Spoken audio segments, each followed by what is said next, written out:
लद्दाख के सोनम वांगचुक, जिन्हें शिक्षा का सुधारक कहा जाता है, जिन्होंने दुनिया को पिघलते ग्लेशियर बचाने का रास्ता दिखाया। फेमस फिल्म 3 इडियट्स में आमिर खान का कैरेक्टर सोनम वांगचुक की लाइफ से ही इंस्पायर्ड था।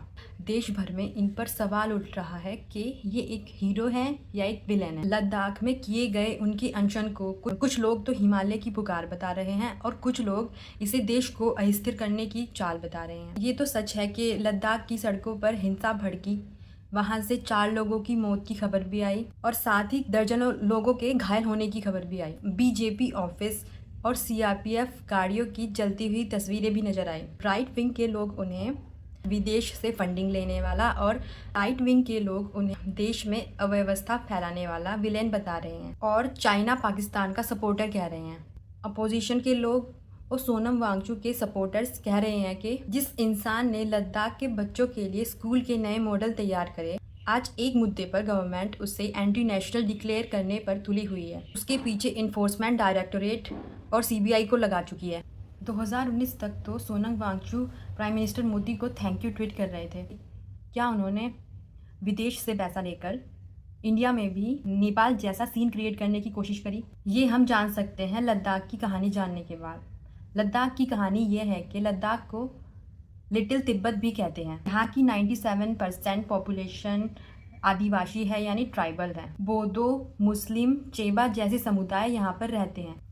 2019 से पहले ये इलाका जम्मू कश्मीर का पार्ट था, जहाँ पर आर्टिकल 370 व 35A के तहत स्थानीय लोगों को यहाँ की जमीन व नौकरियों पर अधिकार था। लेकिन जब 5 अगस्त 2019 को आर्टिकल 370 हटा तो लद्दाख को यूनियन टेरिटरी डिक्लेयर कर दिया गया, बिना किसी लेजिस्लेटिव असेंबली के, यानी कि विधानसभा के। शुरू में तो लोगों ने गवर्नमेंट के इस स्टेप को वेलकम किया।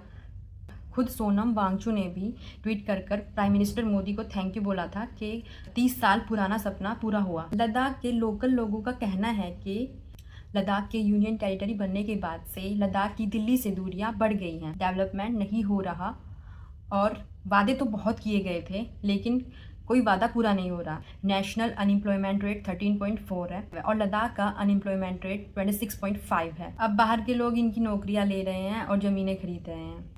LAD और KDA ने 2019 में पीसफुल प्रोटेस्ट शुरू करी थी, बट गवर्नमेंट इन्हें इग्नोर करती रही। 2025 में इनका सब्र टूट गया। 10 सितंबर को सोनम वांगचुक ने अनशन शुरू किया, जिसमें उनके साथ 30 से ज़्यादा लोग थे, जिनमें बुजुर्ग, महिलाएं और युवा शामिल थे। और इनकी मांगे वो ही पुरानी थी: राज्य का दर्जा, 6th शेड्यूल और लोकल नौकरियों के लिए PSC और पार्लियामेंट में बेटर रिप्रेजेंटेशन के लिए 2 सीटें। इस अनशन के 14 दिन नॉर्मल बीत गए। 21 दिसंबर को होम मिनिस्ट्री इनसे बात करने के लिए रेडी होती है, लेकिन होम मिनिस्ट्री की 2 शर्तें होती हैं कि राज्य का दर्जा और 6th शेड्यूल पर वो बात नहीं करेंगे।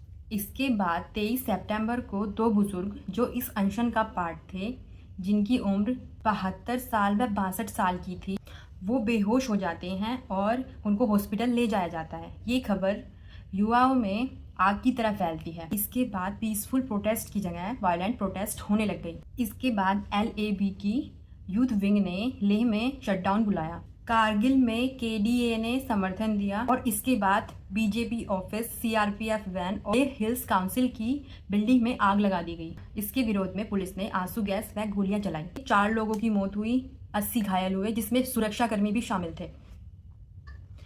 और इसके बाद सोनम वांगचुक कहते हैं कि हिंसा हमारा रास्ता नहीं था। उन्होंने ट्वीट किया और अनशन तोड़ा, लोगों से अपील करी कि सब बंद कर दिया जाए। इस सब के बाद उनका अरेस्ट हुआ। कुछ लोगों ने उन्हें विलेन डिक्लेयर कर दिया। जो लोग सोनम वांगचुक के पाकिस्तान कनेक्शन, चाइना से कनेक्शन बता रहे हैं, उनके लिए राइट इन्फॉर्मेशन ये है कि सोनम वांगचुक गए थे पाकिस्तान, बट वो डॉन न्यूज़पेपर की क्लाइमेट चेंज से रिलेटेड एक कॉन्फ्रेंस में गए थे और उनको वीज़ा गवर्नमेंट ऑफ इंडिया नहीं दिया था। और अगर कुछ सस्पिशियस होता तो गवर्नमेंट ऑफ इंडिया उनको खुद ही वीज़ा ना देती। गवर्नमेंट ऑफ इंडिया के पास सारे रिपोर्ट्स है, सारे डेटा है उनकी इस पाकिस्तान विजिट के पीछे।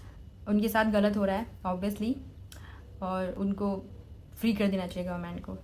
ये अपील है गवर्नमेंट से। वो अपने राइट्स के लिए लड़ रहे हैं, बट ये भी बहुत गलत हुआ कि वायलेंट प्रोटेस्ट नहीं होने चाहिए थे, क्योंकि वो अपने हक की लड़ाई अपने पीसफुल प्रोटेस्ट से लड़ रहे थे। Thank you guys for listening me. If you do like my content, then like, share, comment. और आपकी क्या राय है कि सोनम वांगचू एक विलन है या हीरो हैं? Please comment down.